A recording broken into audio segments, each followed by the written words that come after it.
Burkina Faso, the land of upright men and women. That is the subject of our discussion this week in Punchbag, the Pambazuka news production that brings you comment and analysis from a Pan-Africanist perspective with me, Henry Makori. Welcome. A strange drama has been unfolding in the West African nation of Burkina Faso, a country of about 18 million people, in recent days. To get an understanding of what has been going on, an in-depth analysis of this crisis that has unfolded in that country, let us start from the beginning. The date is 17 September 2015. A group of soldiers called the Presidential Guard stormed the presidency and announced a coup. They detained the president, Michel Kafando, and his prime minister. They declare themselves to be the new leaders of the nation. The coup is led by General Gilbert Diendéré. Diendéré is a close ally of former President Compaoré, the former president of Burkina Faso, who was toppled last October and lives in exile in Ivory Coast. General Diendéré announces himself as the leader of the nation of Burkina Faso. Following these events, the National Army of the country orders the Presidential Guard to surrender and leave power so that the power can be restored to President Kafando.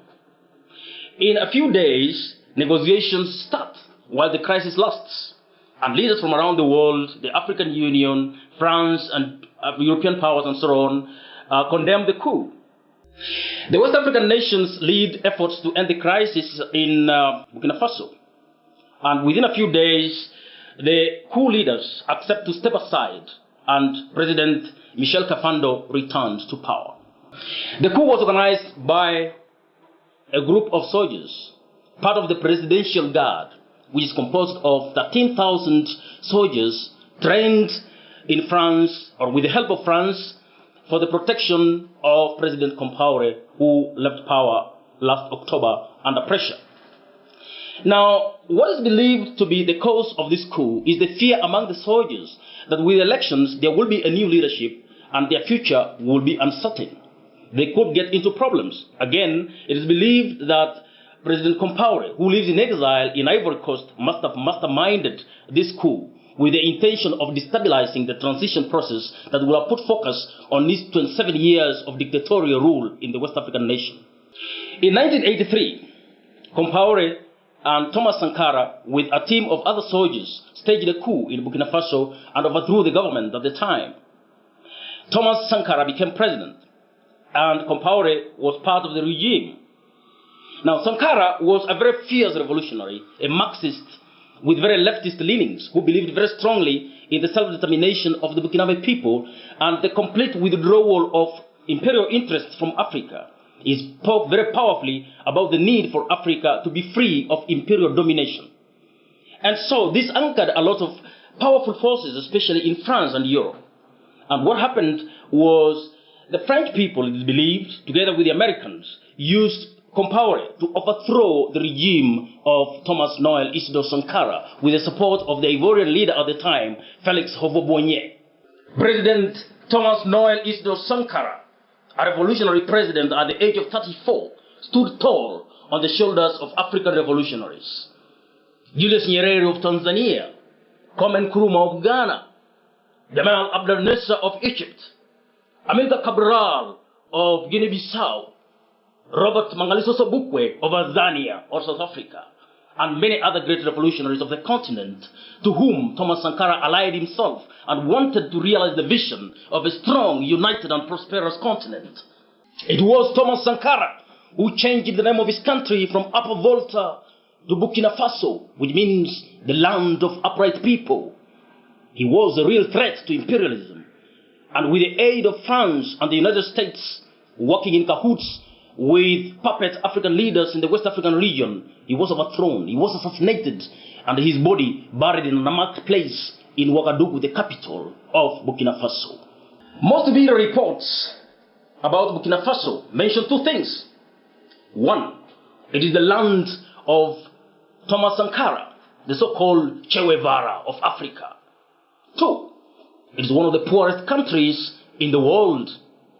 But these reports conveniently forget one important point, that Burkina Faso is a sad example of French dominance in Africa more than 50 years after the independence of that region.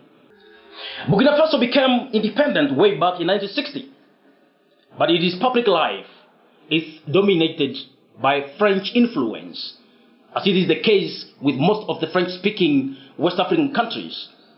France, in fact, runs an empire that stretches all the way from the Maghreb, from Tunis in North Africa, all the way down West Africa to Burundi.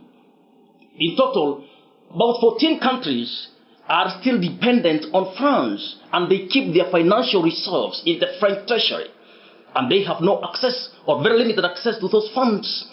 Burkina Faso is in fact a sad example of the influence that France still has on West African territories many years after independence.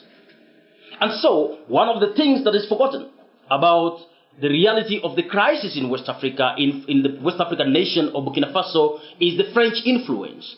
French companies dominate economics, politics, security, and cultural affairs of Burkina Faso, as indeed is the case with other West African French-speaking countries. Listen to Captain Thomas Sankara. You cannot carry out fundamental change without a certain amount of madness. In this case, it comes from non-conformity, the courage to turn your back on the old formulas, the courage to invent the future. Besides, it took the madmen of yesterday for us to be able to act with extreme clarity today. I want to be one of those madmen. End of quote.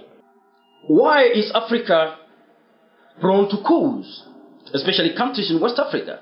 Right from the early days of independence, very many African countries have experienced coups or political instability. A lot of analysis tends to focus on failings of African leaders, the desire for power and the desire to hold on to power and the jostling for political space. But is this the truth? Is this the real reason why African countries are unstable and they are always prone to coups? The truth of the matter is that, of course, there are issues of poor leadership on the continent. But it must also be understood that Africa is under pressure from Western powers who want to destabilize the continent, who want to destabilize African nations so that they can have access to the resources of the continent through puppet regimes that they put in power. These are countries or leaders who are willing to do the American bidding, who are willing to do the European bidding. And so, the question of sovereignty of Africa is a real big issue that people do not understand often, that there is always pushing from the Western governments, from the Western nations, from powerful nations of the world who want to control the resources of the continent, who want to put in place regimes that they can control.